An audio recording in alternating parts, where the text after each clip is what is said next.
کہانی لالچی کوا اور روٹی۔ ایک چھوٹے سے گاؤں میں ایک پرانا کوا رہتا تھا۔ وہ بہت چالاک لیکن لالچی مشہور تھا۔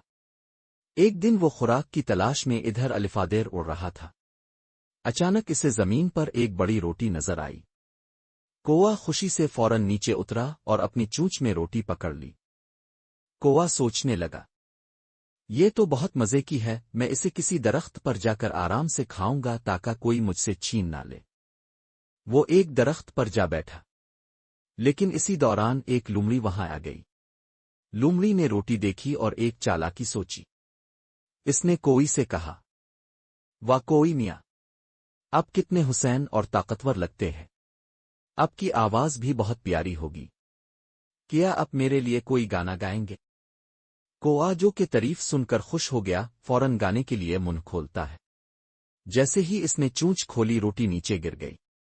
لومڑی تیزی سے دوڑی اور روٹی الفاٹے کر بھاگ گئی۔ کوا حیران رہ گیا اور سوچنے لگا، افسوس، اگر میں لالچ اور غرور میں نہ آتا تو آج میرا کھانا ضائع نہ ہوتا۔ اخلاقی سبق: لالچ اور غرور انسان کو ہمیشہ نقصان پہنچاتے ہیں۔